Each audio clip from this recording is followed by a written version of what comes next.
La transformation des mots ou la transmutation des noms, comme faire passer Djibril pour Gabriel, ce n'est non seulement une appropriation de langage, mais aussi le détournement de ce qui ne l'est pas. Le sens change, ainsi que la définition et sa signification.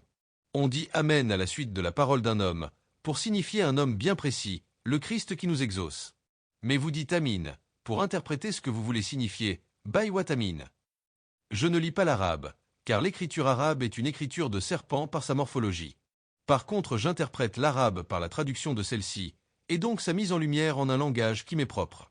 Les signes sont là, les signes sont visibles. En tant que dessinateur, je vois bien le tracé et je vois bien le chemin du serpent dans l'écriture arabique. C'est clair comme de l'eau de roche. Alors pourquoi vouloir dissiper votre langage de vipère? Sourate 12, 2. Nous l'avons fait descendre, le Coran, en une langue arabe, afin que vous raisonniez. L'écriture arabe est la plus récente des écritures sémitiques occidentales, dont les origines remontent aux Phéniciens.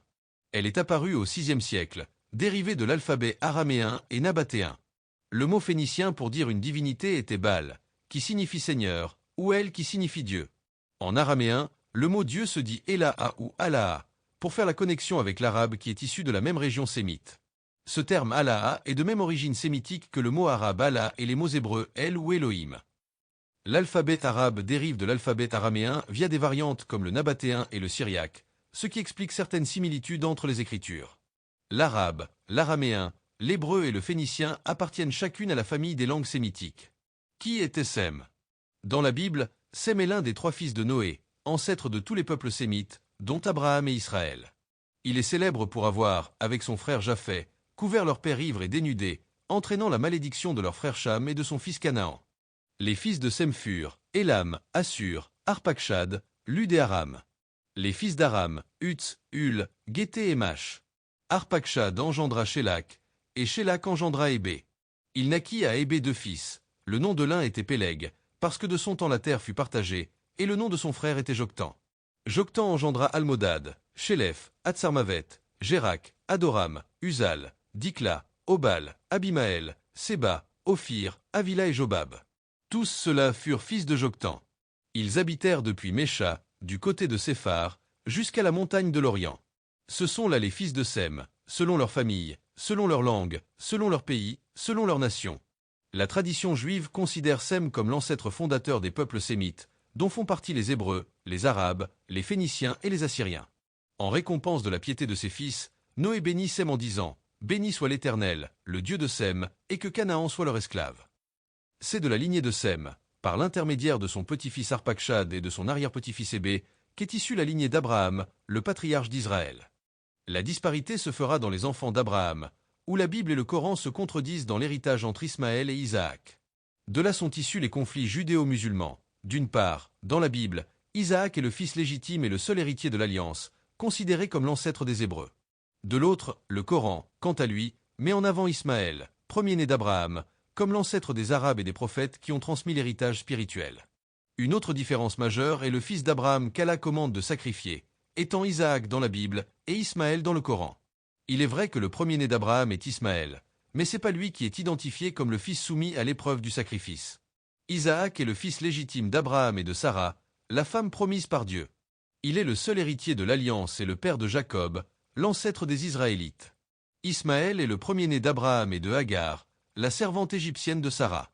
Bien qu'il soit aussi dépositaire d'une promesse de descendance, cette promesse n'est pas à la hauteur de celle d'Isaac.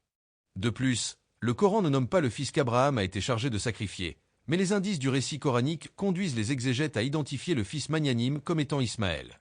Dans le Coran et la Bible, les points de convergence entre Ismaël et Isaac incluent leur parenté en tant que fils d'Abraham, leur statut de prophète, l'enseignement de l'islam et du judaïsme, et leur présence dans la lignée des patriarches. Le Coran et la Bible les présentent comme des figures prophétiques qui ont perpétué l'héritage spirituel de leur père. Les récits, notamment dans la Genèse, montrent Ismaël et Isaac se retrouvant pour enterrer leur père, ce qui suggère une relation pacifique et une cohabitation possible. Voici les jours des années de la vie d'Abraham. Il vécut 175 ans. Abraham expira et mourut, après une heureuse vieillesse, âgé et rassasié de jours, et il fut recueilli auprès de son peuple. Isaac et Ismaël, ses fils, l'enterrèrent dans la caverne de Macpéla, dans le champ d'Éphron, fils de Tsochar, le Hétien, vis-à-vis de Mamré. C'est le champ qu'Abraham avait acquis des fils de Heth. Là furent enterrés Abraham et Sarah, sa femme. Après la mort d'Abraham, Dieu bénit Isaac, son fils. Il habitait près du puits de Lachaïroï. Voici la postérité d'Ismaël, fils d'Abraham, qu'Agar, l'Égyptienne, servante de Sarah, avait enfanté à Abraham.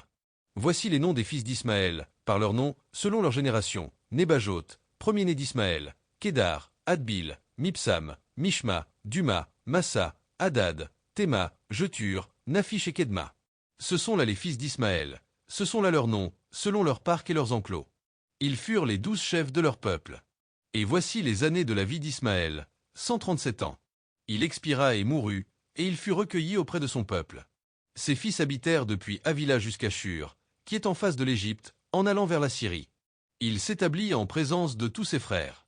Voici la postérité d'Isaac, fils d'Abraham. Abraham engendra Isaac. Isaac était âgé de 40 ans, quand il prit pour femme Rebecca, fille de Bethuel, l'Araméen, de Padan-Aram, et sœur de Laban, l'Araméen. Isaac implora l'Éternel pour sa femme, car elle était stérile, et l'Éternel l'exauça. Rebecca, sa femme, devint enceinte. Les enfants se heurtaient dans son sein, et elle dit: S'il en est ainsi, pourquoi suis-je enceinte? Elle alla consulter l'Éternel. Et l'Éternel lui dit: 2 nations sont dans ton ventre, et 2 peuples se sépareront au sortir de tes entrailles. Un de ces peuples sera plus fort que l'autre, et le plus grand sera assujetti au plus petit. Le plus grand sera assujetti au plus petit, comme l'Arabie est assujettie à Israël. C'est un concept biblique qui revient souvent, où la part des plus grands sera plus petite que la part des plus petits, dans le royaume céleste. Par exemple, Jésus a conseillé à un homme riche de vendre tout ce qu'il possède, de donner aux pauvres et de le suivre, afin d'obtenir la vie éternelle. Qui d'entre nous serait capable de se dépouiller de sa richesse comme le Christ s'est dépouillé de la sienne? Personne, ou seulement un fou.